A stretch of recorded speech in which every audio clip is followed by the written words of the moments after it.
ডিসক্রিপেন্সিতে বর্তমানে হিয়ারিংয়ের নোটিশ আসছে। 1.5 কোটি হিয়ারিংয়ের নোটিশ পাঠানোর কাজ শুরু করেছে নির্বাচন কমিশন। অর্থাৎ সেক্ষেত্রে আপনাদেরও যদি লজিক্যাল ডিসক্রিপেন্সি থাকে তাহলে সেক্ষেত্রে আপনাদের কাছে হিয়ারিংয়ের নোটিশ আসলো বলে। তো সেক্ষেত্রে এই 6 ধরনের লজিক্যাল ডিসক্রিপেন্সিসের মধ্যে যে কোনো একটিতে যদি আপনি পড়ে যান তাহলে সেক্ষেত্রে আপনাদের নাম ফাইনাল ভোটার তালিকাতে থাকবে। অর্থাৎ সেক্ষেত্রে আপনাদের চিন্তা করার কিন্তু বিন্দুমাত্র প্রয়োজন নেই, আপনাদের নাম ফাইনাল ভোটার তালিকাতে থাকবে। এবং যদি আপনারা এই ধরনের ভোটার হয়ে থাকেন তাহলে সেক্ষেত্রে কিন্তু আপনাদের নাম কোনোভাবেই ফাইনাল ভোটার তালিকাতে থাকবে না, এমনটা কিন্তু ক্লিয়ারলি জানিয়ে দিল নির্বাচন কমিশন।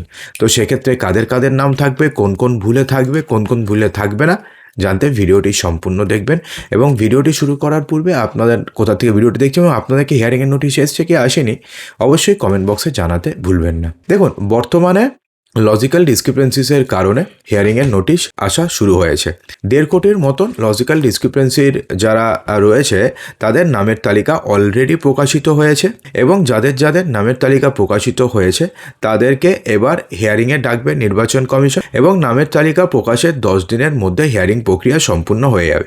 দেখুন, আর হিয়ারিং করতে না খুব একটা বেশি সময় নির্বাচন কমিশনের হাতে নেই, মেরে কেটে 8 থেকে 10 দিন সময় রয়েছে। অর্থাৎ যা হওয়ার 8 থেকে 10 দিনের মধ্যেই হবে, তারপরে আর হওয়ার খুব একটা চান্সেস নেই।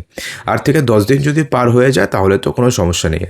দেখুন, প্রথমে আমরা আন্দাজ করেছিলাম যে 14 তারিখে খুব সম্ভবত ফাইনাল ভোটার তালিকা প্রকাশিত হবে না, কিন্তু আজকে পর্যন্ত নির্বাচন কমিশন কোনো নোটিফিকেশন জারি করেনি যেক্ষেত্রে তারা বলছে যে 14 তারিখে তারা ফাইনাল ভোটার তালিকা প্রকাশিত করবে না। অর্থাৎ 14 তারিখে তারা কিন্তু করছে, কারণ তারপরে বিধানসভা নির্বাচন রয়েছে, সেটাও মোটামুটি 6-7 দফাতে তো পশ্চিমবঙ্গে বিধানসভা নির্বাচন হয়। অর্থাৎ সেটাও লেন্দি প্রসেস, প্রায় 40 দিনের প্রসেস।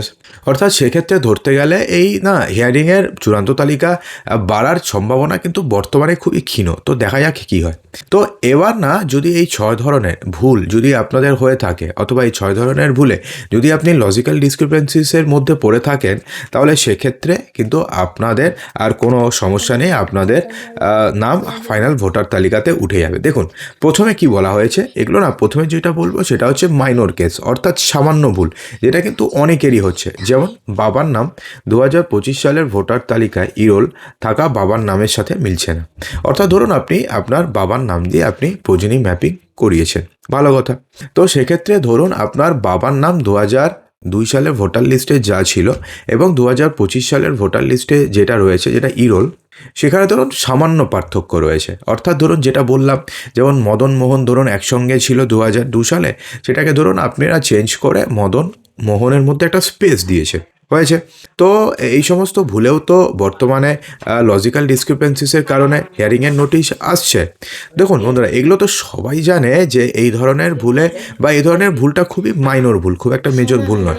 দেখুন, এটা যদি ম্যানুয়ালি পাঠাতো না হিয়ারিংয়ের নোটিশ তাহলে কিন্তু এই সমস্ত ভুলে হিয়ারিংয়ের নোটিশ আসতোই না, যেহেতু পুরো প্রসেসটি এআই করছে। তো সেই কারণে এই ধরনের ভুলেও হিয়ারিংয়ের নোটিশ যাচ্ছে। তো এই ধরনের যদি ভুল থেকে থাকে তাহলে সেক্ষেত্রে আপনারা চিন্তা করবেন না, বিএলও থেকে শুধুমাত্র একটা আন্ডারটেকিং নিয়ে নেবেন। বিএলও আন্ডারটেকিংয়ে কী দেবে, সেক্ষেত্রে আপনি 2002 সালের যে ভোটার তালিকায় আপনাদের বাবার নাম রয়েছে সেই পার্ট নম্বর, ক্রমিক নম্বর, অংশ নম্বর সমস্ত কিছু থাকা একটা তালিকা আপনি বিএলওকে দেখাবেন। তারপরে আপনি দেখাবেন যে দুজনে যে সেম ব্যক্তি, অর্থাৎ আপনার কোনো একটা ডকুমেন্টসে যে 11টি ডকুমেন্টস বলেছে তা আপনার বাবার নাম যে ওটা রয়েছে সেই একটা ডকুমেন্টস দেখাবেন, তাহলেই হয়ে যাবে। বিএলও একটা আন্ডারটেকিং দিয়ে দেবে, সেই আন্ডারটেকিং নিয়ে যাবেন, যে ফর্ম রয়েছে এনুমারেশন ফর্ম সেটা নিয়ে যাবেন, নোটিশ নিয়ে যাবেন এবং আপনাদের আধার কার্ড নিয়ে যাবেন এবং আপনাদের বাবার সাপোর্টিভ ডকুমেন্টস নিয়ে যাবেন, তাহলেই হয়ে যাবে। অর্থাৎ সেক্ষেত্রে আপনাদের নাম ফাইনাল ভোটার তালিকাতে থাকবে। এখন আসছি সেকেন্ড কেসে। ধরুন আপনার নামের সাথে যার প্রোজেনি ম্যাপিং করা আছে তার মোট 6 জন অথবা তার বেশি জন প্রোজেনি ম্যাপিং করেছে, ঠিক আছে। অর্থাৎ আপনি যাকে প্রোজেনি ম্যাপিং করেছেন বাবা হিসাবে তার নামে আরও 6 জন বা তার বেশি জন প্রোজেনি ম্যাপিং করেছে, যদি হয়ে থাকে তাদের নামে হিয়ারিংয়ের নোটিশ আসবে। শুধুমাত্র আপনার নয়, সেই 6 জনের নামে হিয়ারিংয়ের নোটিশ আসবে। তো সেক্ষেত্রে তো আগেকার দিনে 6-7 জন বাচ্চা 8 জন বাচ্চা তো কমন ছিল। তো সেক্ষেত্রে আপনার এমনটা হওয়ার কোনো কারণ নেই যে আমাকে ডেকেছে তো সেক্ষেত্রে আমাকে হ্যারাস করার জন্য ডেকেছে, আমার নাম হয়তো ফাইনাল ভোটার তালিকাতে থাকবে না, এমন কিছুই নয়। দেখুন, এটা আগের থেকে সিস্টেমকে কমান্ড দিয়ে দিয়েছে যে কারোর নামে বা কাউকে যদি 6 জন বা তার বেশি বাবা হিসেবে দেখায় অথবা মা হিসেবে দেখায় তাহলে তাদেরকে হিয়ারিংয়ের নোটিশ পাঠাতে হবে। তো ওরা অটোমেটিক্যালি যখনই ফেচ করছে, যখনই পাচ্ছে এরকম কোনো তথ্য, অটোমেটিক্যালি সেক্ষেত্রে হিয়ারিংয়ের নোটিশ চলে যাচ্ছে। অর্থাৎ সেক্ষেত্রে কিন্তু কিন্তু আপনাদের সমস্যা হওয়ার কোনো কারণ নেই। শুধুমাত্র আপনাকে দেখাতে হবে যে উনি আপনার বাবা অথবা মা। আপনারা যে 6জন বা 7জন ভাই বোন রয়েছেন সবাই দেখিয়ে দেবেন, তাহলেই হয়ে যাবে। হলো, অর্থাৎ এটা কিন্তু সামান্য কেস।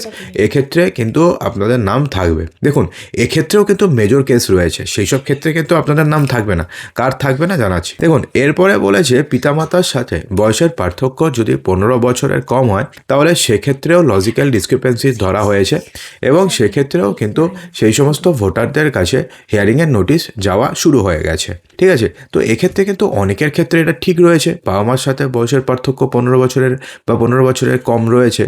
তো সেক্ষেত্রে আপনি যদি জেনুইন হয়ে থাকেন তাহলে সেক্ষেত্রে আপনাদের কোনো চিন্তা করার কারণ নেই। এগুলো মাইনর এগুলোর ক্ষেত্রে আপনাদের নাম ফাইনাল ভোটার তালিকাতে থাকবে। কিন্তু বেশ কিছু ক্ষেত্রে দেখা গেছে যে বাবা এবং ছেলের মধ্যে বয়সের পার্থক্য 4 বছর, বাবার বয়স 61, ছেলের বয়স 57। এটা তো পসিবল না। তো এই ধরনের যে ভোটার রয়েছেন বা যারা ভুল করেছেন অথবা যে কোনো মিস্টেকও হতে পারে এক্ষেত্রে, তো সেক্ষেত্রে কিন্তু তার নাম ফাইনাল ভোটার তালিকাতে থাকবে না। এবং আপনি যদি দেখাতে পারেন যে আপনি সেটা মিস্টেকে হয়েছে, আপনার মিস্টেকে নয়, নির্বাচন কমিশনের মিস্টেকে, তাহলে সেক্ষেত্রে আপনাদের নাম থেকে যাবে। দেখুন, এরপরে যে মাইনর কেস রয়েছে সেটা পিতা অথবা মাতার সাথে বয়সের পার্থক্য যদি 50 বছরের বেশি হয় সেক্ষেত্রেও লজিক্যাল ডিসক্রিপেন্সিসের কারণে হিয়ারিংয়ের নোটিশ ইস্যু হয়েছে এবং অলরেডি পাঠানোর কাজও শুরু হয়ে গেছে।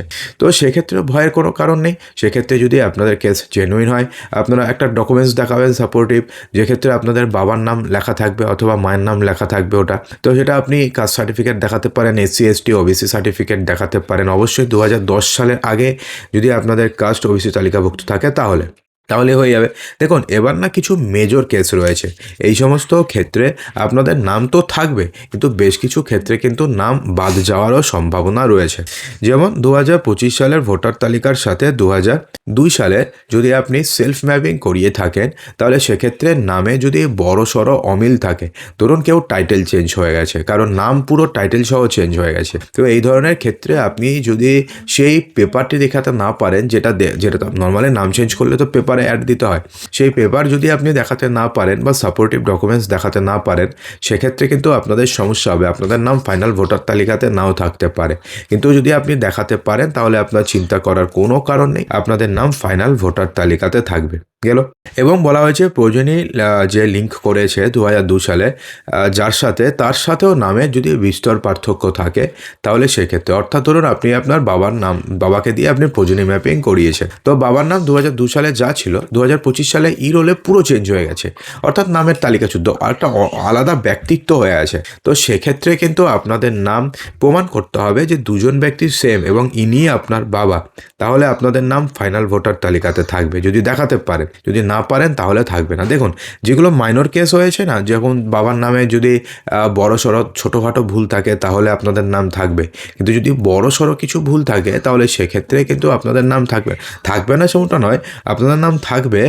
অর্থাৎ যদি আপনি দেখাতে পারেন যে না দুজনে সেম ব্যক্তি, অর্থাৎ দুজনে ইনি তা সেম ব্যক্তি, তাহলে তো কোনো তাহলে কোনো সমস্যা নেই। ঠিক আছে।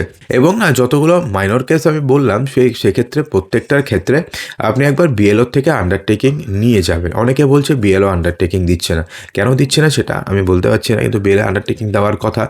BLO থেকে আন্ডারটেকিং নিয়ে গেলে আপনাদের SIR প্রক্রিয়াটা পুরো ক্লিন অর্থাৎ মসৃণ হয়ে যাবে, সেক্ষেত্রে কোনো সমস্যা হবে না। ঠিক আছে, আশা করি বুঝতে পেরেছেন। তো এক্ষেত্রে দেখুন না, আমি আবার আপনাদের যে ডকুমেন্টস বলছি সেটাই যে একদম লাস্ট, অর্থাৎ সেটা নিয়ে গেলেই হবে তেমনটা কিন্তু নয়।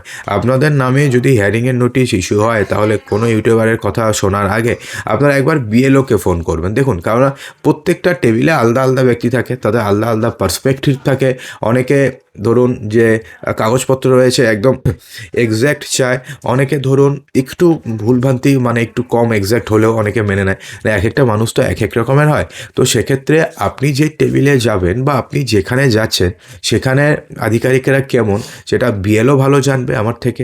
তো BLOকে একবার অন্তত ফোন করে BLO থেকে কী কী ডকুমেন্টস নিয়ে যেতে হবে সেটা শুনে তারপরেই নিয়ে যাবেন।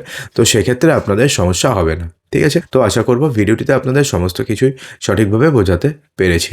যদি ভিডিওটি ভালো লেগে থাকে তো লাইক করবেন, বন্ধুদের মাঝে প্রচুর শেয়ার করবেন এবং চ্যানেলটিকে সাবস্ক্রাইব অবশ্যই করবেন।